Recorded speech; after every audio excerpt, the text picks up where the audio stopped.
What is going on, guys? Welcome back to the channel.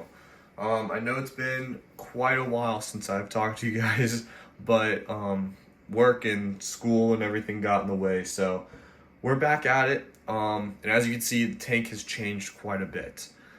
We've added a ton of stuff. So let's kind of go over what's new in the tank, what's doing good, and everything like that. So to start off with, we'll go over the equipment. We're still running the AI Prime on top.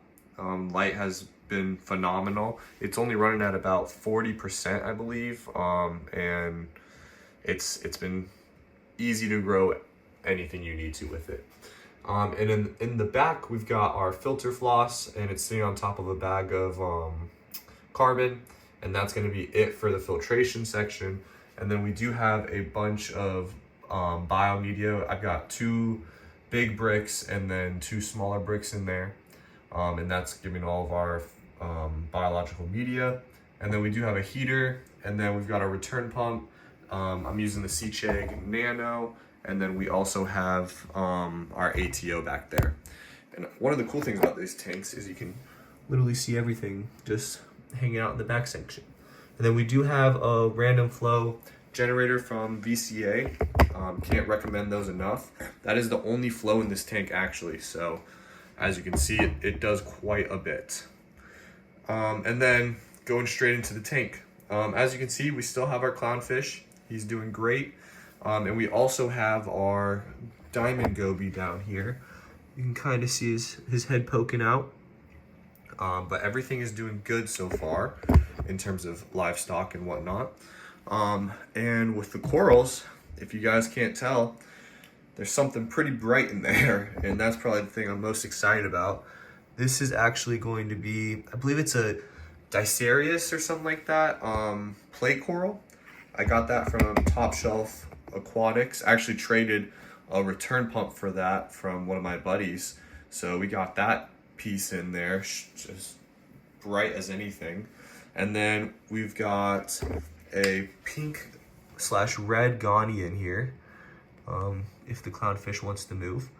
We've got pink/red Ghani in there. It's doing super good. We did pick up an Indo Gold torch as well, and it looks like it's starting to split. I'm not too sure yet, but we'll have to wait a little bit and see what happens. And then we picked up some more Zoas as well. I'm not sure on the names. I was given them actually. So we've got those, and then a crusting coral on top as well.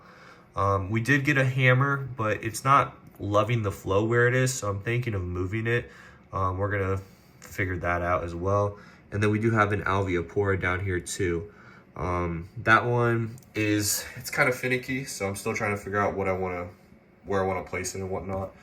And then there's a Duncan coral on top as well. So that's everything we've added into the tank. I'll go ahead and shut the pumps off so you guys can kind of get a little top-down view, and show you guys a little better. And we're still using the Krackenreef lid. Can't recommend these enough. Love them. So here's a little top-down picture.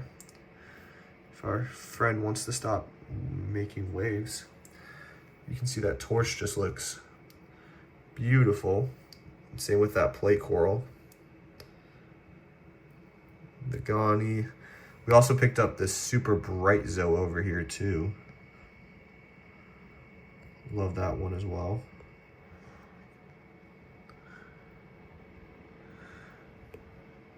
There we go. So as you guys can see, we've been keeping the tank pretty clean too. I feed about every other day right now, and it's a good helping of, I do frozen mysis, and then I also do some clownfish food specifically for the clownfish. I found that he really likes this stuff, so I feed this every other day, and then I'll feed mysis every other day. And then for the corals wise, I'm feeding a couple different things. Let me grab it real quick. So I haven't started using this yet, but I use this in my old tank. But Polyp Lab, it's a booster. This will kind of initiate the corals ready for feeding, and I had really good success with this in my last tank, so I'm gonna start using that and see how everything goes. I am using Reef Energy AB Plus. I do this every other day with the feeding when I feed the fish. LPS pellets for growth. These work really well for like hammers, torches, anything like that. I recommend these. And then obviously some Reefroids, which currently I've only been feeding the stuff, the AB Plus, but we're gonna start using the other things and see how the growth goes from there. Oh, there's our goby out too, if you see him in the front. But everything's been happy so far. I mean, the only complaint I have is this one hammer right here. It just does not want to open up very much for some reason. So sometimes it's not worth chasing one thing if everything else is looking happy. So I've just kind of dealt with it. So you guys can see how big that torch is looking. And then same with this guy. Super happy. And one of the great things, because this goby is always kicking stuff over, Printed Reef makes some things that go into the sand. I can show you guys the baggie. So they're coral frag plugs, sand stands. Oh, here you go. So you literally just take your coral frag, put it right on that little stand, and then twist it into the sand, and you're good. Show you guys what it looks like. So I got a couple left, so you can see it's 3D printed, so it's safe for the tank. But it's literally just a little twisted thing, so you just put your plug right in the middle, and then just twist it into the sand. These have come super helpful because of that goby, just trying to knock everything over. But other than that, tank's pretty much the same. It's just really thriving right now. I did a water change yesterday, so that's why it's looking so clear. But after it being set up for this long, I mean, it's like almost always clear now. I can't have any complaints about that. The only thing I do hate is the acrylic when I have to clean it, because I have to use a magic eraser. But other than that, I mean, I have no complaints about the tank. I am looking to possibly upgrade, but I'm gonna wait a little bit to see what I want to do with the tank. Kind of, I love the size of it, but I do kind of want to go with like a 10 or a 15 gallon, or maybe we just get another tank in itself and then make this into an anemone tank or something like that.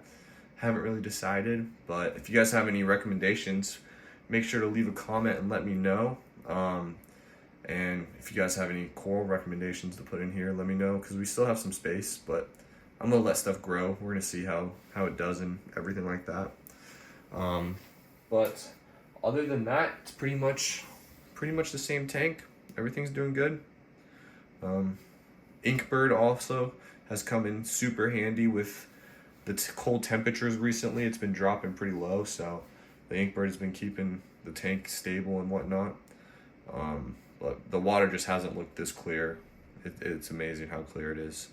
So if you guys have any questions, let me know in the comments, and I'll catch you guys in the next one. Peace.